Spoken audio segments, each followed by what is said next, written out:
ఆత్మీయ ధ్యాన మిత్రులందరికీ స్వాగతం, సుస్వాగతం. అందరికీ నమస్కారం అండి. ముందుగా నాకు జన్మనిచ్చిన నా తల్లిదండ్రుల పాదాలకు హృదయపూర్వకంగా నమస్సుమాంజలులు తెలియజేసుకుంటూ ఉన్నాను. మరి నన్ను ఈ ఆధ్యాత్మిక ప్రపంచానికి పరిచయం చేసిన శ్రీ దత్తాత్రేయుల వారి దివ్య అవతారమైన శ్రీ షిరిడి సాయినాథుల వారి యొక్క దివ్య దీవెనలతో ఎంతో చక్కగా ఆధ్యాత్మికంగా ఉన్న స్థితి నుంచి ఉన్నత స్థితికి ఎదుగుతున్న ఈ పరిణామ క్రమంలో పద్మజ పత్రిజీ మెడిటేషన్ ఛానల్లో మనం కొన్ని సబ్జెక్ట్స్ ఆ జ్ఞానాన్ని అందుకుంటూ ఉన్నాం. మరి ఈరోజు మనం దానం గురించి కొద్దిగా తెలుసుకుందాం. నేను పద్మజ, బెంగళూరు నుంచి. Welcome back to our channel Padmaja Patriji meditation channel.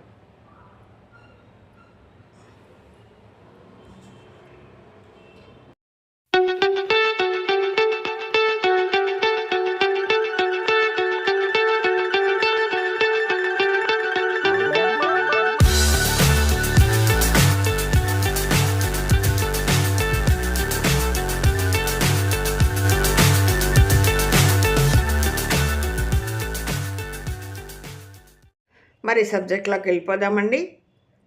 నిత్య కర్మల్లో దానం ఒకటి. ఇచ్చిపుచ్చుకోవడాలు లోక సహజం, కానీ దానం అలాంటిది కాదు. దానం అనే పదానికి మనస్ఫూర్తిగా ఇచ్చేది అని నిర్వచనం ఉంది. పురాణాలు ఎవరికైనా దానం చేసేటప్పుడు మిక్కిలి శ్రద్ధతో చేయాలి అని చెప్తూ ఉన్నారు. మన పెద్దలు కూడా మనకు అదే చెప్పారు, వారి పెద్దలు వారికి అదే చెప్పారు. దానంగా ఇస్తున్న వస్తువు మీద మమకారాన్ని దాత పూర్తిగా వదులుకోవాలి అని చెప్తున్నారు.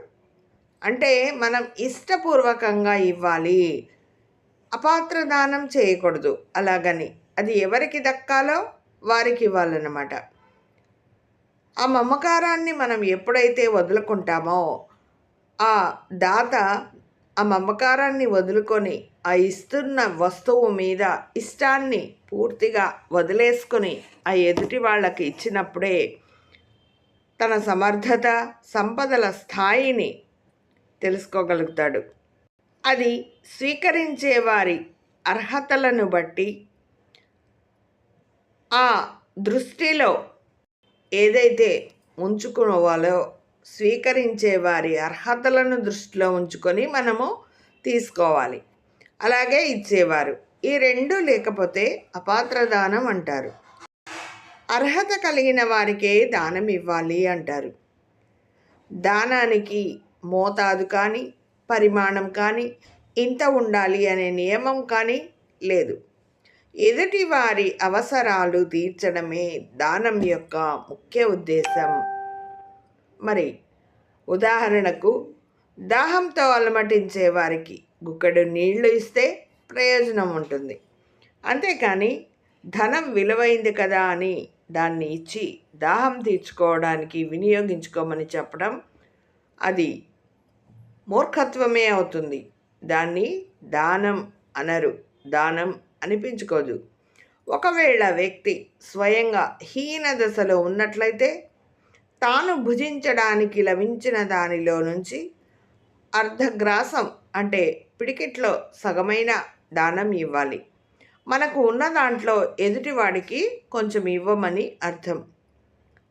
నాకున్నది ఇచ్చేస్తే రేపటికి ఎలాగా అనే ఆలోచన లేకుండా, ప్రతిఫలం లేకుండా, అంటే ప్రతిఫలం లేకుండా రేపటి సంగతి రేపు చూసుకుందాం, ఇవాళ సంగతి ఇవాళ వారికి దానం ఇచ్చేద్దాం అని మనం ఎప్పుడైతే ఆలోచించి వారికి మనస్ఫూర్తిగా దానం ఇస్తామో అప్పుడు ఆ స్వయంగా ఎవరైతే హీన దశలో ఉన్నారో వారికి దానం చేసినందుకు మనకు చక్కగా ఆ ప్రతిఫలాన్ని ఆశించకుండా ఇవ్వడం వల్ల దానిని ఏ ఆలోచన లేకుండా దానం చేయాలని శాస్త్రాలు చెబుతున్నాయి. కనుక శాస్త్ర ప్రకారం దానం రెండు రకాలు.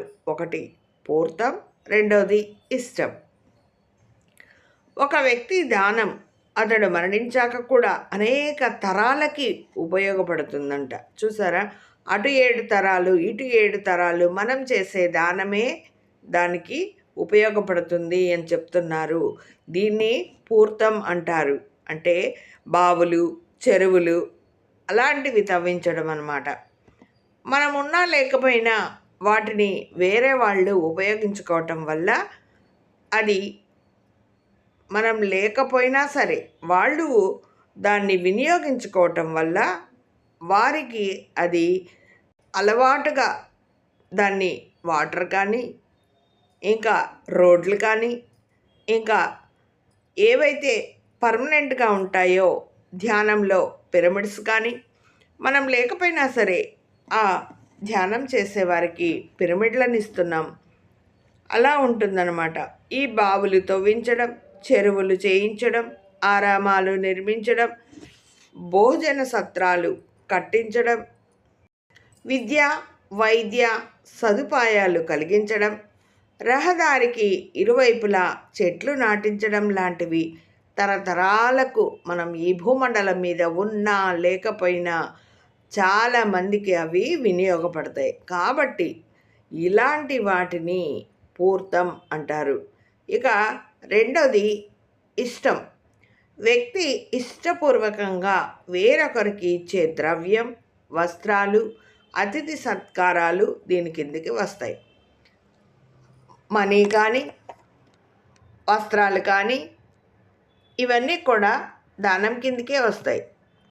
దానమివ్వని వాడు ధన్యుండు కాడయ్యా అన్న హితవచన అంతరార్థాన్ని అందరూ అర్థం చేసుకోవాలి, ఆచరించాలి. అలాగని తమకు పనికిరాని వాటిని ఇతరులు వారి అవసరానికి తీర్చలేనివి. ఒక ఉదాహరణ చెప్తానండి. మొన్నటి ఈ విజయవాడ వరదల్లో వస్త్రదానం ఇచ్చారు చాలామంది. అన్నీ చినిగిపోయిన బట్టలు. అవి వారు ఎలా ఉపయోగించుకుంటారనే ఇంగిత జ్ఞానం కూడా లేకుండా, అంటే చెడిపోయిన బియ్యం, చెడిపోయిన కూరగాయలు ఇవన్నీ అవసరమా? మనీ రూపంలో ఇచ్చిన ఆ ఇచ్చే వస్తువులైనా సరే చక్కటి వస్తువులు, చిరిగిపోకుండా ఉన్న వస్తువులు, వస్త్రాలు ఇస్తే వారికి ఉపయోగపడతాయన్నమాట. నీకు పనికిరాదని, అంటే మనకు పనికిరాదని ఇంట్లో పాత వస్తువులన్నీ తీసిపోయి ఆ దానం పేరిట వారికి ఇచ్చినంత మాత్రాన అది దానం అనిపించుకోదు. దానమివ్వని వాడు ధన్యుండు కాడయ్యా అన్న హితవచన మనకు ఇక్కడ మనం తెలుసుకోవాలి, అర్థం చేసుకోవాలి, ఆచరించాలి.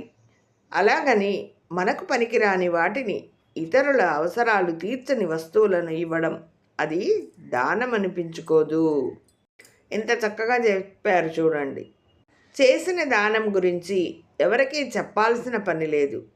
అందుకే పెద్దలంటారు, కుడి చేత్తో చేసిన దానం ఎడమ చేతికైనా తెలియకూడదు అంటారు. ఇలాంటి దానాలు వ్యక్తికి అమితమైన పుణ్యాన్ని, గ్రహీతలకు సంతృప్తిని కలుగజేస్తాయి.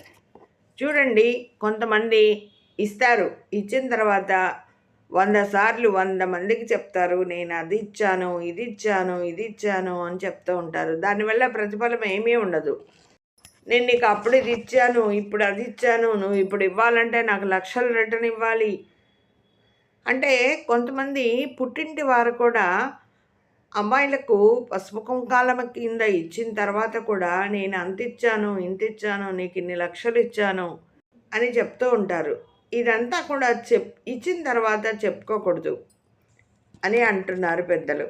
దానం ఏదైనా ఇతరులకు అడిగినా అడగకపోయినా వారి అవసరాల కోసం ఇవ్వడం దానం చేసిన వ్యక్తిని దాత అంటారు. దానం ఇమ్మని అర్థించే వారిని యాచకులు అంటారు. దానం ఇచ్చేవి ధనం, వస్తువు రూపంలో కానీ సేవా రూపంలో కానీ ఉంటుంది. దుస్తులు, బొమ్మలు, ఆహార పదార్థాలు, వాహనాలు, పశువులు మొదలగునవి. దీనిలో అన్నదానం, కన్యాదానం, పురాణాలలో దానం, అపాత్ర దానం చాలా ఉన్నాయి. అపాత్ర దానం అంటే మనం ఇచ్చే వస్తువు ఆ ఎదుటివారు సరిగా వినియోగించుకుంటారా లేదా. చూడండి, మనము రైల్వే స్టేషన్లో రైలు ప్రయాణం చేసేటప్పుడు కూడా చాలామంది వస్తూ ఉంటారు. మనం అంతో ఇంతో 10 రూపాయలు 20 రూపాయలు వాళ్ళకి దానం ఇస్తాం. కానీ వాళ్ళు అవన్నీ కూడబెట్టుకొని అన్నీ కలుపుకొని మందు కొనుక్కొని తాగేస్తూ ఉంటారు. వారి దగ్గర బ్యాడ్ స్మెల్ వస్తూ ఉంటుంది.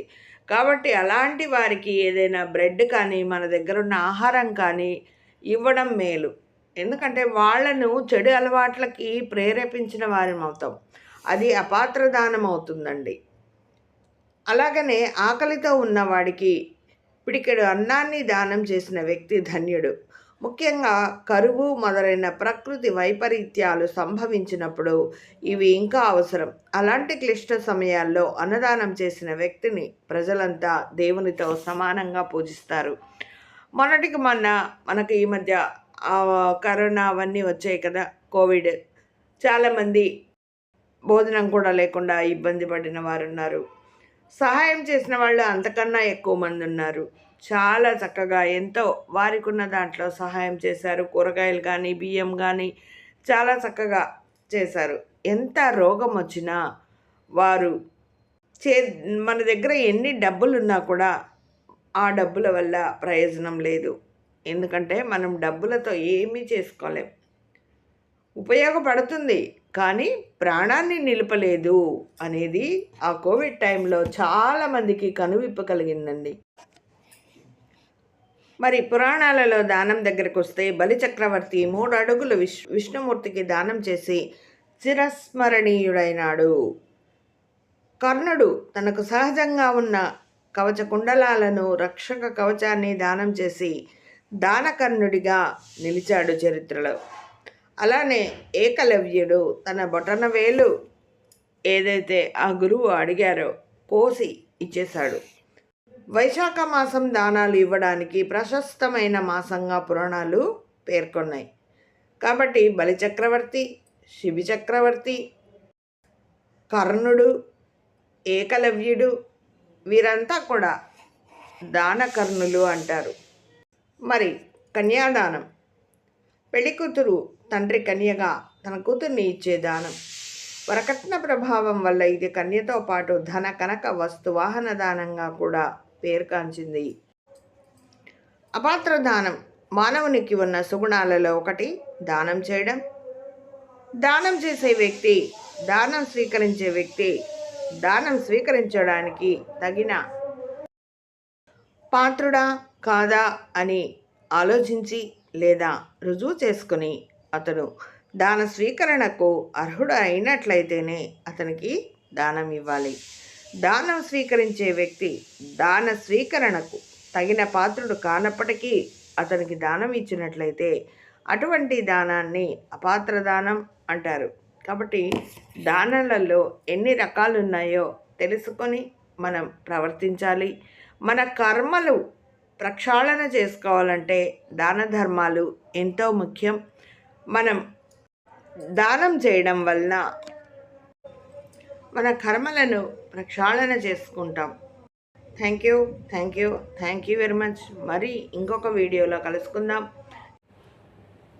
మరి ఇంతసేపు విన్నాం కదండి, దానం ఎలా ఇవ్వాలి, దాన ధర్మాలు చెయ్యండి అని చెప్తూ ఉంటారు. కొంతమంది కోటీశ్వరులు ఉంటారు, దానం చేయడానికి ముందు రారు. లేని వాళ్ళకు దానం చేయాలని ఉంటుంది, చేయలేరు. ఇలాంటివన్నీ కూడా వాళ్ళ కర్మానుసారంగా కార్యకారణ సంబంధాలతో ఈ భూమి మీద జన్మ తీసుకుని వస్తాం కనుక అలాంటివన్నీ జరిగిపోతూ ఉంటాయి. ప్లస్ మైనస్, ప్లస్ ఎక్కువ ఉన్నా మళ్ళీ బ్యాలెన్స్ చేసుకోవడానికి మళ్ళీ జన్మ తీసుకోవాలి. మైనస్ ఎక్కువ ఉన్నా ఆ కర్మ ప్రక్షాళన చేసుకొని మళ్ళీ బ్యాలెన్స్ చేసుకోవాలి. ఇది తెలుసుకోవాలండి ప్రతి సాధకుడు కూడా. Thank you very much. మళ్ళీ ఇంకో వీడియోలో కలుసుకుందాం. నేను మీ పద్మజ. నమస్తే. సర్వే జనా సుఖినో భవంతు, లోకా సమస్తా సుఖినో భవంతు. ఓం శాంతి శాంతి శాంతి. Thank you.